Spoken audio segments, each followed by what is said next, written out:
Hey guys, it's me, Dr. Smita Rahman, Gyno Girl. I'm here today. I was going to talk to you about a topic that I see in my office pretty frequently, but is not really spoken about as much as it should be. PGAD, Persistent Genital Arousal Disorder, also known as genital pelvic dysesthesia. So let's get at it.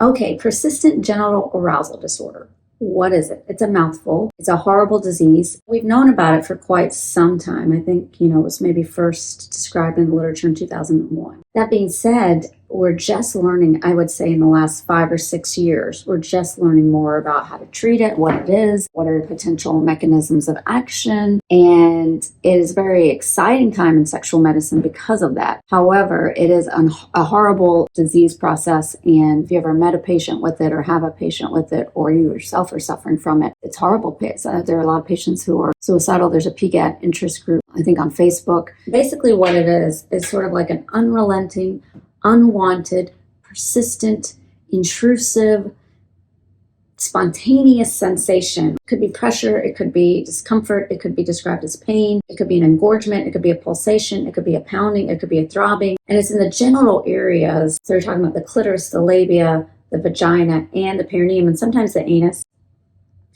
And it's this feeling of being aroused or feeling of pain in that area or discomfort that I described without like a conscious thought of sexual desire or interest. Okay, so you're not actually thinking about sex, and this is happening.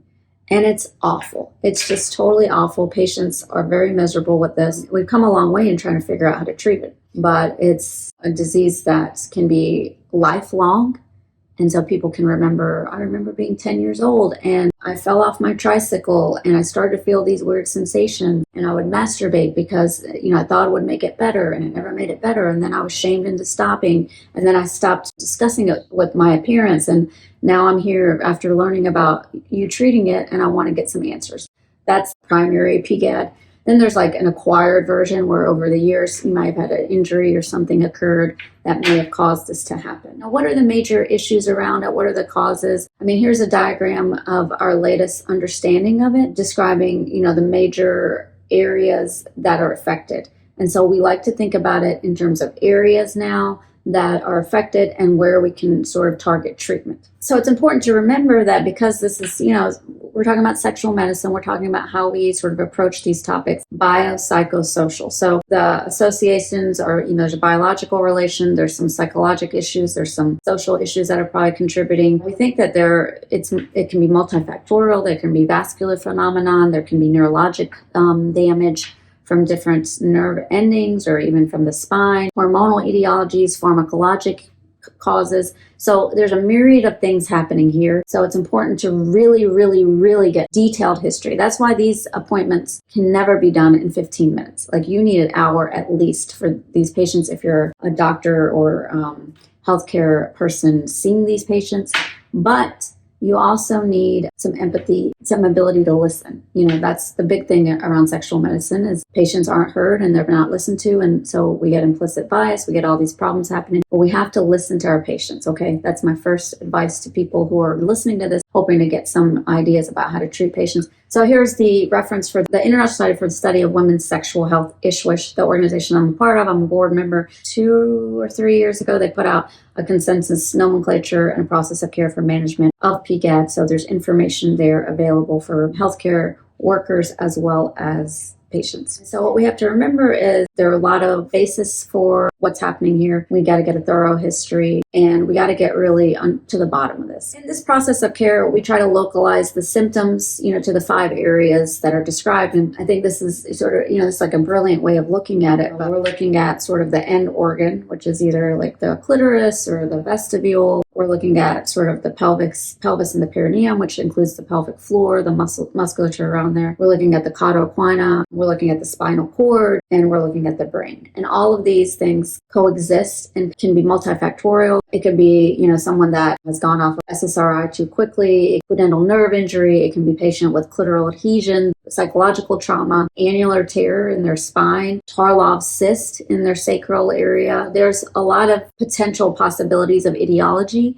and sometimes we have to treat every portion of it. Sometimes I'm like, okay, let's treat your clitoral adhesions first. Let's see if we can attack the pelvic floor. Let's make sure that these hormonal changes around the vestibule, which I'll do a separate video around vestibulodynia, which I talk about a lot in my office. You basically have to look at all the areas. You have to start treating them. Sometimes we have to look right at the brain, and we have to treat the brain. We have to treat the neurotransmitters that are sending signals to the nerve endings. It is a multidimensional approach. I get help from my sex therapists, psychologists that deal with, traumatic events and depression and anxiety, because inevitably these patients do get depressed and they do get anxious about their condition. Because you can imagine, depending on how severe it is, you can get a number of different things happening where I had a patient recently who had sort of just pelvic floor contractions, just visually, and apparently has had this for like 10 or 15 years and has never been identified. I mean, just these involuntary contractions that you could see in her pelvic floor. There's patients that have clitoral adhesions that we can take care of, do lysis of adhesions. There are patients who have smegma buildup in the clitoris and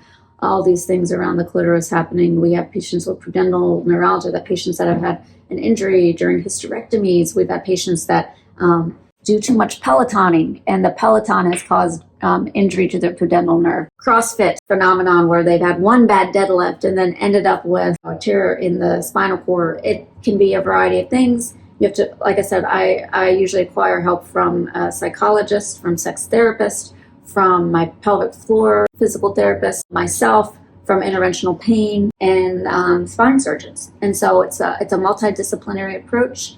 There can be a lot of different causes for it. There's a lot of different types of treatment, but you have to find someone that can help you, honestly.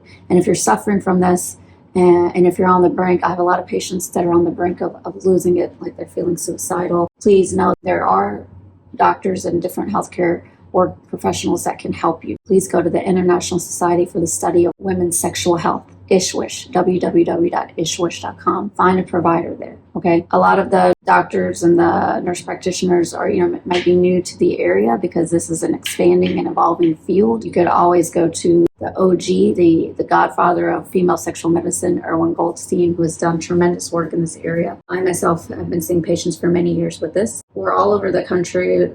The people that are really heavily involved with sexual medicine, there's help for you there. Find someone that'll listen to you. Honestly, that's my message to the people out there suffering with persistent genital arousal disorder. It's a very distressing phenomenon. So please find someone from this organization that can help you. There is hope. That's the other thing I want to say. We've come a long way. There is hope. If it's a lifelong situation, it may take a little more time to get under to the etiology. There's people there that have not listened to you for years, and I'm sorry about that. I'm sorry that the healthcare system has potentially traumatized you. But please realize there are doctors and other healthcare workers that care and that are willing to listen, and that even if they can't find you the correct diagnosis, they should be able to find someone that can help you. That's my little blurb on PGAD, Persistent Genital Arousal Disorder, a horrible, horrible disease. Please reach out. Tell me if you want to, have some more information about this. I just wanted to do a brief overview.